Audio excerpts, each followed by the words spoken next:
Bonjour et bienvenue sur TV Land, votre télévision locale.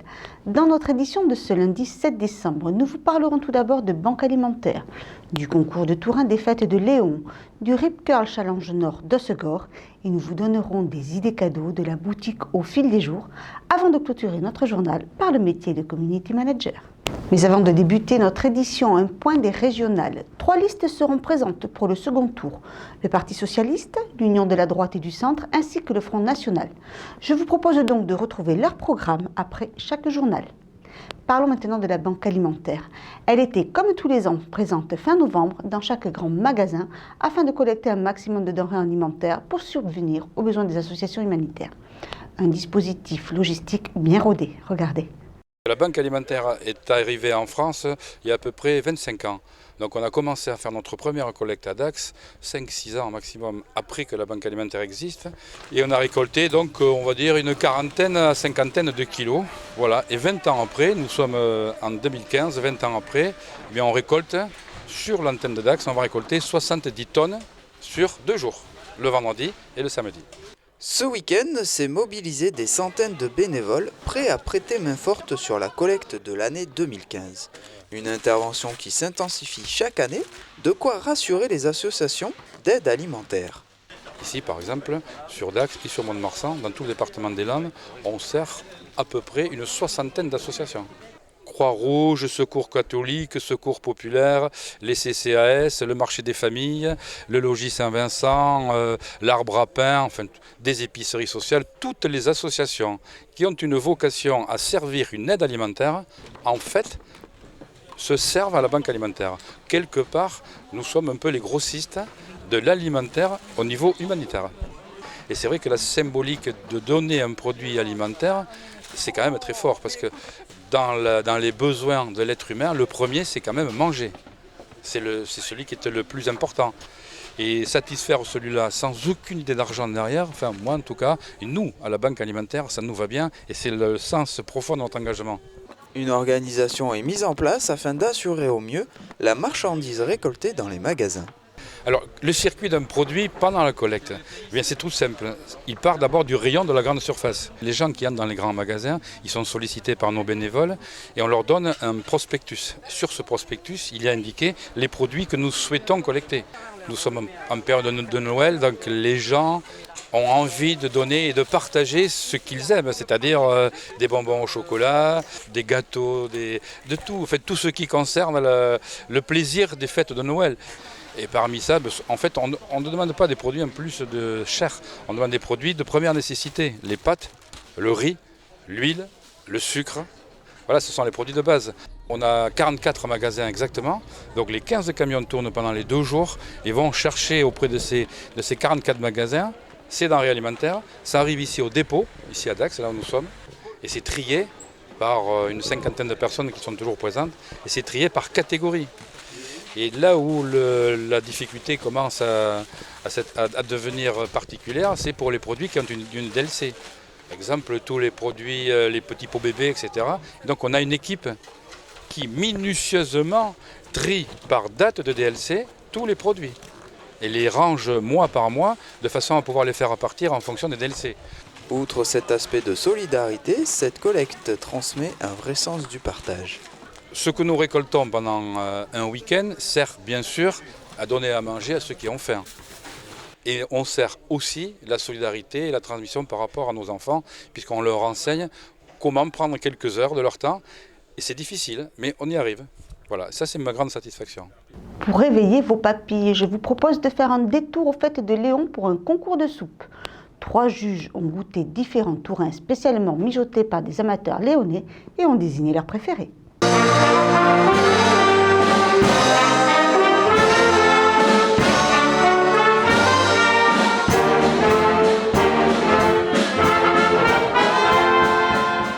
Pendant les fêtes de Saint-André à Léon, la commune a organisé pour la première fois le concours du meilleur tourin. 5 soupes ont alors été cuisinées par des habitants du village dans l'espoir d'enchanter le jury. Nous avions le premier magistrat, monsieur le maire, nous avions monsieur l'abbé et une autre dame qui était une administrée de Léon, donc ça ne peut être que bien. Nous avions 4 critères. Il y avait l'impression gustative, l'aspect esthétique, la créativité et l'originalité du nom de Touraine. Alors dans celui qui a gagné, je pense que c'est surtout au niveau gustatif. Les 3 jurés, on a été unanimes, on aurait fini l'assiette, tellement qu'elle était excellente. Par rapport aux autres, elle était assaisonnée à souhait, elle était bonne, voilà, tout simplement.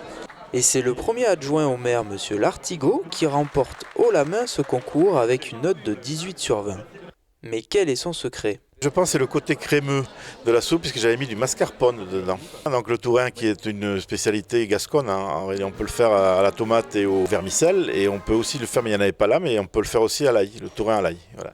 Donc on avait choisi aujourd'hui la tomate et au vermicelle, mais j'ai rajouté un petit crouton avec du bleu basque, un fromage au bleu basque, voilà. C'est peut-être ça aussi, et frotté à l'ail. C'est pour ça que tout le monde l'a aimé. Et c'est vrai que je suis content que ce soit le premier adjoint, et ça on ne le savait pas du tout, qui ait remporté cette petite compétition. Un moment chaleureux, le tout animé par un orchestre, une expérience qui se renouvellera peut-être l'année prochaine, avec cette fois-ci de nouvelles recettes. Et l'année prochaine, je pense qu'on va augmenter le concours en faisant, je pense, un concours de soupe en général. Voilà. Donc là, il y aura encore plus de possibilités de pouvoir s'exprimer. Du surf en novembre, c'est à Hossegor que la compétition Rip Curl Challenge Lanor a offert aux riders aguerris le privilège de pouvoir se mesurer à la plus grande vague de l'Atlantique. Retrouvons ces surfeurs qui ont waxé leurs planches afin de mieux adhérer sur les vagues de l'océan. Pour cette 3e édition Rip Curl Challenge Lanor, 50 surfeurs amateurs et professionnels ont eu le courage d'affronter des vagues de 5 à 6 mètres de haut sur les plages d'Hossegor.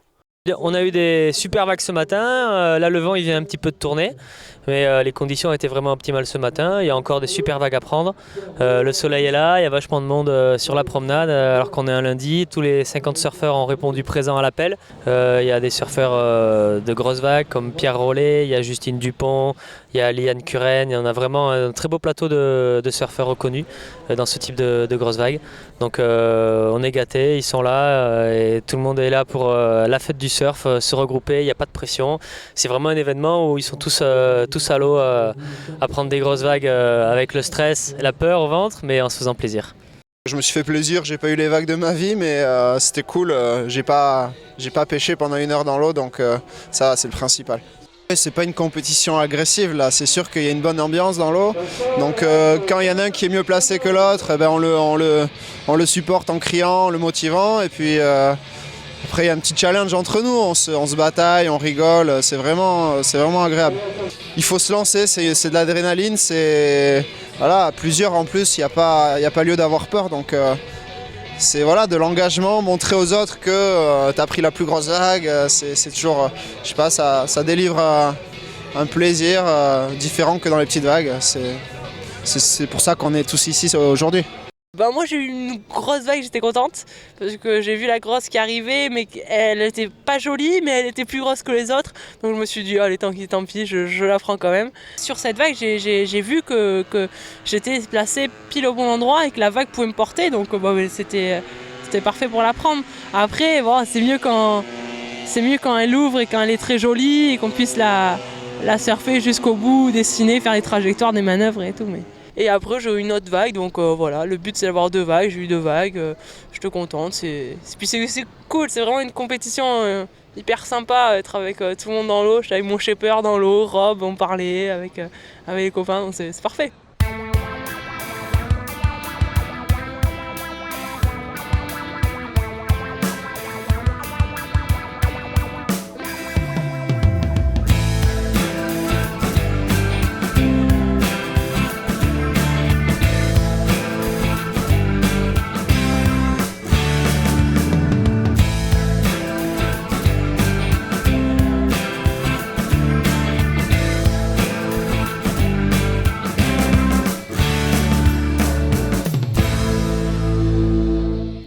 Après une journée de compétition, c'est Paul Duvigneau, âgé de 19 ans, qui remporte cette année 2 trophées, celui du meilleur score et de la plus grosse vague surfée. Pour les fêtes de fin d'année, nos journalistes sont partis à la recherche d'artisans et de créateurs locaux afin de vous dégoter quelques idées cadeaux. Nous avons été à la rencontre de deux artistes couturières qui vous expliquent comment elles arrivent à faire revivre le linge d'antan. C'est dans une ruelle de Vieux-Boucau que se dévoile une petite boutique de charme. Deux femmes aux doigts de fée font renaître au fil des jours des tissus d'une autre époque. C'était surtout cette perspective de faire revivre ce tissu qui pour moi est d'une qualité exceptionnelle et que l'on ne retrouvera plus dans l'avenir parce que, je veux dire, c'est actuellement broder ces draps comme on faisait donc il y a une centaine d'années, ça ne se fera plus et sinon c'est hors de prix. Donc c'était surtout montrer qu'il fallait faire revivre tout ça. Donc moi j'ai commencé donc il y a 8-9 ans à partir donc des chutes de tissu, de draps, de dentelle, tout ce que je pouvais avoir sous la main, de refaire des pièces uniques, que ce soit du petit objet et surtout maintenant de plus en plus du linge de lit. Voilà, refaire revivre ces draps sous différentes formes. Ce que vous voyez, ce sont surtout des grosses pièces, en tout cas en linge de famille. Voilà, tout ce qui est couette, édredon, tout ce qui est bout de lit, duvet, enfin tout ce qui est dessus de lit, voilà ce que l'on peut vous proposer avec cette matière première. Le drap était la matière première, mais on travaille aussi les lins et on travaille aussi tous les autres textiles. Hein. Mais c'est vrai que le lin est une matière aussi tellement noble et tellement épurée et tellement belle que l'on peut autant l'associer sur du contemporain que de l'ancien. Et donc travailler le lin, c'est aussi s'ouvrir vers, je veux dire, une autre forme de décoration. C'est aussi aller vers le côté épuré donc du contemporain. Et c'est vrai que nous aussi, nous évoluons. Donc là, vous avez une représentation un petit peu de déco de charme dans cette boutique, mais on va aussi, maintenant, on s'adapte aussi vers le côté épuré de la déco contemporaine. De la création artisanale fait sur mesure qui arrive à sublimer vos vêtements enfouis dans vos armoires. On est capable aussi, à partir d'un vêtement ancien, de le réajuster sur une cliente et, je veux dire, de le retransformer sur la personne elle-même. Je veux dire, la moindre chemise de nuit d'époque, je veux dire, peut être transformée sur une personne en robe, je veux dire, en jupon, tout ce que vous voulez. Tout peut être détourné et réutilisable, jusqu'aux vêtements. C'est beau, hein, petit visage. Moi, j'admire, c'est les dessins. On trouve des photos magnifiques, les vêtements, le charme, les chapeaux. L'élégance raffinée. Les modèles, les dessins, on s'inspire de tout ça. On reprend les modèles, les présentations, parce que c'était des dessins magnifiques du début du XXe siècle, et on les reprend sur des sacs à linge, des sacs pour la salle de bain, des petits sacs pour mettre la lingerie, voilà. Plein de choses avec le lin, les dentelles, parce que c'est un travail magnifique et qu'il faut conserver absolument. Avec les fêtes de Noël qui approchent, dans l'atelier, c'est l'occasion de créer de nouvelles décorations. On va présenter des produits avec des tissus de Noël festifs, des sacs à tarte, des sacs, des pochons en soie, des coussins, voilà. Beaucoup de petits produits dans le même esprit qui restent de toute façon nos créations. Des tabliers également, côté culinaire. Enfin, tout ce qu'on veut dans le petit objet déco. Donc en plus du salon où nous serons présents en décembre, la boutique reste effectivement ouverte. Ouverte sur cette période-là et également à partir des vacances, elle est ouverte tous les jours. Alors on peut retrouver toutes les informations sur notre site, lamaisonaufildesjours.fr ou alors sur le Facebook de la Maison au fil des jours. Avec la révolution numérique et l'arrivée des réseaux sociaux, deux nouveaux métiers ont fait leur apparition comme le community manager. Stéphane nous explique en quoi consiste son travail.